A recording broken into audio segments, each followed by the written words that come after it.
ধার করা আসতে বড় কর্ম আছে। মানুষের কাছ থেকে টাকা ধার নেওয়া কত কষ্ট তুমি জানো? কত বুদ্ধি খরচ করতে হয়, কথা বলতে হয়, পরিশ্রম করতে হয়। আল্লাহর দোহাই লাগে, তুমি এই ধার দেনা করা বন্ধ করো।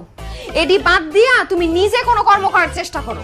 তোমার যে কাজ ঘর দেখাশোনা করার সেটা তুমি করো, আমার কাজ বাইরে কাজ করা আমারটা আমি করি। বৌমা তোর ভালোর জন্য বলতেছে, এখন এসব বাদ দে, ধার দেনাটা বাদ দে। আজকালকার মানুষ ভালো না, অনেক বড় একটা বিপদে পড়বি। আরে মা, বিপদে পড়ি নাই, তোমার কি কইছি? কতবার বিপদে বললাম, বিপদ থেকে আবার উঠে গেলাম। যত মুশকিল তত আসান। জি না, যত মুশকিল তত আসান না। যখন একটা বিপদে পড়বি তখন বুঝবি যে ঝামেলা কারে বলে।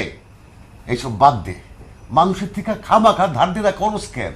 এগুলো বাদ দিয়া একটা কাজ বাজ কর, ইনকাম কর।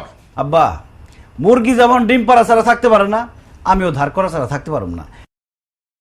এত লেকচার দিও না, নতুন জামা কাপড় কিনে দিছি, যাও পয়রা ঘুরো গা।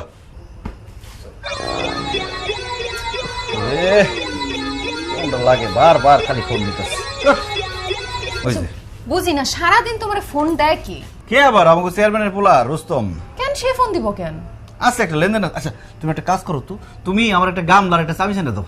বুঝলাম না, গামলা চামচ দেখিব? আরে তাড়াতাড়ি আইনা দাও না, যাও। পরে উচিত শিক্ষা দিতেছে।